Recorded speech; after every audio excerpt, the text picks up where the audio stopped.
বাংলাদেশের সাথে ভারতের সম্পর্ক নতুন মোড় নিচ্ছে। খবরে প্রকাশ পেয়েছে শেখ হাসিনা ভিসার মেয়াদ বাড়িয়েছে নয়াদিল্লি। তো বাংলাদেশ থেকে অনেকেই প্রশ্ন করেছেন যে, যার পাসপোর্ট নেই, কারণ বাংলাদেশ সরকার হাসিনার পাসপোর্ট বাতিল করেছে। তার পাসপোর্টের মেয়াদ বাড়ালো কিভাবে? এবং সেখানে ভারত সরকার ভিসাই বা দিল কিভাবে? বাংলাদেশ থেকে আরেকটা নতুন খবর এসছে যে, হাসিনার বিরুদ্ধে সরকার অ্যারেস্ট ওয়ারেন্ট জারি করেছে। যে কারণে আসলে ভারতের মাথা গরম হয়ে গিয়েছে।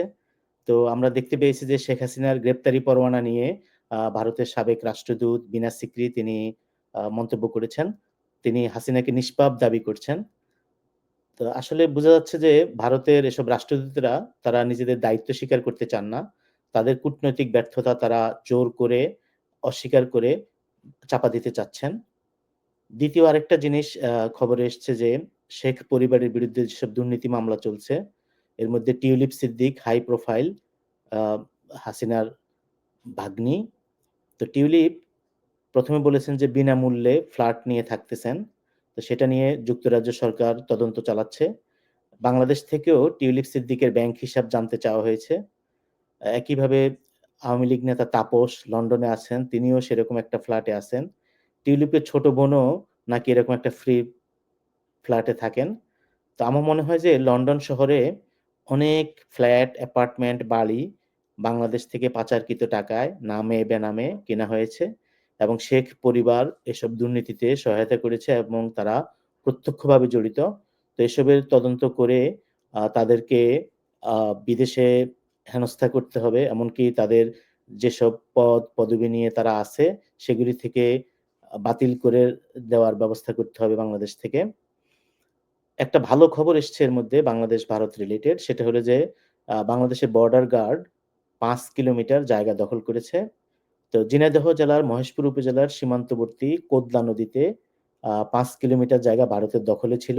সেটা মহেশপুর 58 বর্ডার গার্ড বাংলাদেশ বা বিজিবি সেটা দখল করেছে। তো বিজিবি জানায় যে কোদালি নদী থেকে বাংলাদেশের অভ্যন্তরে দক্ষিণ দিকে প্রসারিত মহেশপুরের এলাকায় 4.8 কিলোমিটার জায়গা বাংলাদেশ-ভারত সীমান্ত ছিল। তো এই জায়গাটা একসময় বাংলাদেশীরা প্রচুর মাছ আহরণ করত নদী থেকে। কিন্তু স্বাধীনতার পর থেকে এই নদীর পাড়ের মানুষ নিজেদের প্রয়োজনে বাংলাদেশের একটু ভিতরের দিকে বসবাস করা শুরু করে। সেই সময় সুযোগ পেয়ে ভারতের বিএসএফ এই জায়গাটা দখল করে নেয় এবং সেখানে আধিপত্য বিস্তার করে। ফলে কৃষকেরা মাঠে চাষবাদ করতে গেলে বা নদীতে মাছ ধরতে গেলে বিএসএফ বাধা দিত। তো বর্তমানে এই নদীর মালিকানা সংক্রান্ত বিষয়টি বিজিবির নজরে আসলে তারা ১ম এ বিভিন্ন নথিপত্র দেখে নদীর প্রকৃত অবস্থান সম্পর্কে নিশ্চিত হয়ে এই অবৈধ আধিপত্য বিস্তারের বিরুদ্ধে প্রতিবাদ জানায়। তারপর বিজেপি সদস্য এবং স্থানীয় লোকজন আ সাথে নিয়ে তারা নদীটাকে নিজেদের আয়ত্তে আনতে সক্ষম হয়। তো এটা একটা ভালো খবর। বাংলাদেশের মানুষের সাহসিকতা এবং বিজিবি একটা ভালো কাজ করেছে। আমি মনে করি যে ভবিষ্যতে এ ধরনের ভারতীয় আধিপত্যের বিরুদ্ধে বাংলাদেশের মানুষ আরো সোচ্চার হবে এবং এই শেখ পরিবারের যে ডাইনেস্টি, সেই ডাইনেস্টিকেও দেশে বিদেশে সব জায়গায় বিপদে ফেলতে পারবে এবং দেশের এই যে দুর্নীতিগ্রস্ত একটা পরিবার, সেই পরিবারের রাহু থেকে দেশ ফাইনালি মুক্তি পাবে।